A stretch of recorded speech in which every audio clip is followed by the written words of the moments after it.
I've got a question for you.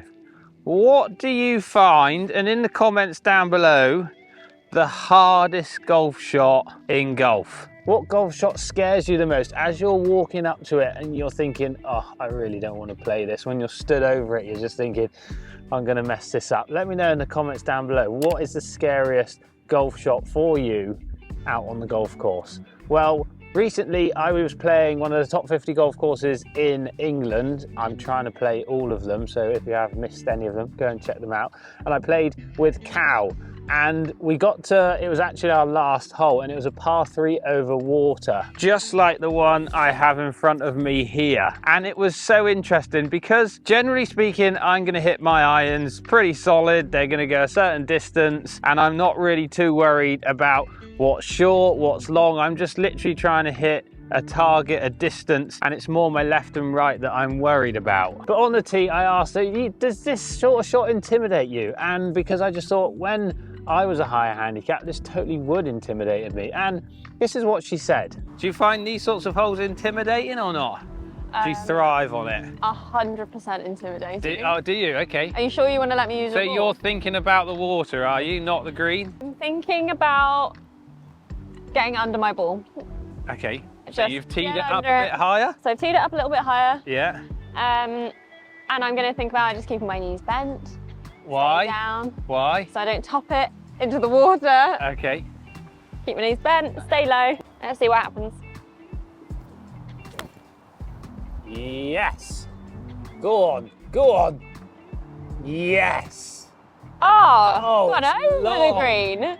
Power. And I thought what she said was really interesting, and as she was speaking you can kind of tell that I'm trying to quiz her on what she's thinking and why she's doing stuff. So there's two things there which really stand out, and I'm going to concentrate on one of them today and maybe concentrate on the second one in another video. The first thing was tee height. She's teeing it up higher. Now in the comments again, if you've got to go over something on a par 3, like a lake, bunkers, whatever it might be, a big valley, do you start teeing the golf ball up higher? Let me know in the comments down below.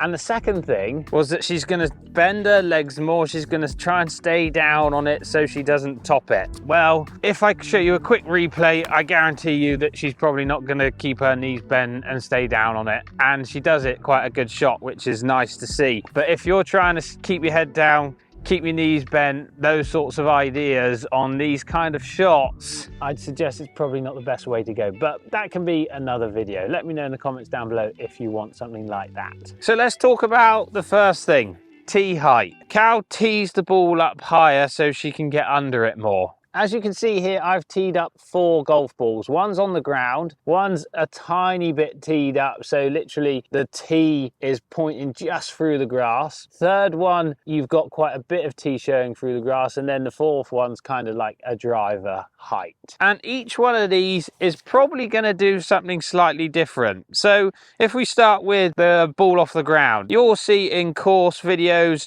me, Mark, whoever we're playing with, will knock the ground. We mess around and call it manners because we're kind of messing up the tee box. But we're basically digging up a tiny bit of grass to sit that ball on top of it, giving us a nice lie basically. And you'll tend to see us doing that on shorter par 3s where we're using 9s, wedges, maybe an 8 as well, because generally speaking, that's where we hit those clubs from all the time. We get used to our pattern of hitting it off the ground. And if we tee our ball up all of a sudden, then you're going to see different spin rates, you might see different distances, and it's going to throw what we know happens with those clubs. With those shorter clubs, you're looking for that control aspect, and if you tee it down, you're going to get it lower on the face, which was going to give you a bit more spin and a bit more control.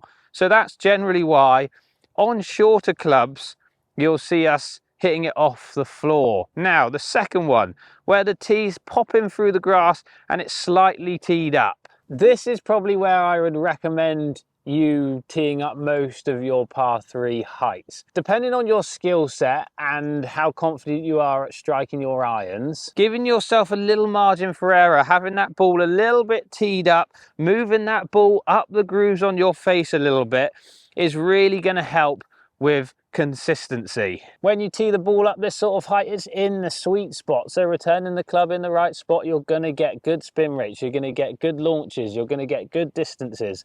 And if you consistently hit it in a similar spot, you'll get better and better results, obviously. This is where I would push you to. This is where I'm kind of hitting my 8, 7, 6, 5, 4, 3 irons, hybrids, etc., to get that consistency. It takes away the chance of getting a bit of dirt in between the face as well. If you're that go in the hole. Teeing it from the ground, you're more likely to get grass in between the ball and club, which will also affect spin rates, which is why when we're teeing it off the ground, we knock a little bit of turf up as well. But the next two I see a lot on the golf course when I'm playing with students and getting out on the golf course.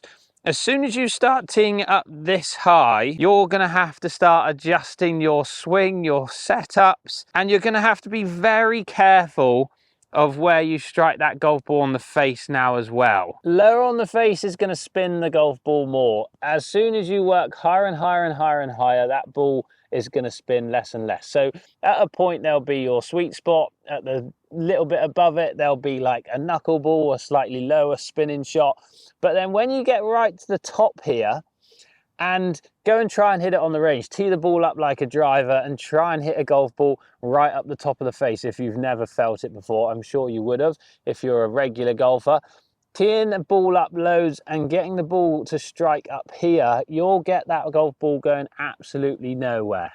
You're at risk of it going halfway, like literally the club will twist in your hand. It'll feel absolutely awful. The ball will come off dead and it's not going to be a pretty shot. So that's the striking aspect, and where teeing the golf ball up can affect spin rates, launches, distances. I'm looking for that consistency aspect when I've got an iron in my hand. That's going to happen with the ball off the ground or the ball slightly teed up. Being someone that I would say can strike an iron quite well, teeing the ball up this height, I'm having to adjust my set. I'm standing taller. I'm having to work out where my sweet spot is. It also makes me try and hit up more on a golf ball like this. It makes me try and feel like I'm moving paths. So if teeing a ball up that high helps change shot shape or something like that, yeah, go and practice it if it's a kind of drill that you work with. But again, I wouldn't recommend teeing a ball up that high. Number 1, number 2, a definite tick. Number 3, a maybe, but again, I probably wouldn't push you that high. And number 4 is a no-go. And my final point, yes, teeing the ball up at different heights can influence shape of shots and how you deliver that club, which I was insinuating there on that last point. When I tee the ball up high, like I said, it feels like I'm going to hit more up on it. I'm going to swing more out to the right. So that might be a case if I do have to push my ball to my further yardage or my further distance that I can hit this club, teeing it up a little bit, yeah, go for it. If it moves paths, if it moves your angle of attack and your impact, tee it up a little bit higher.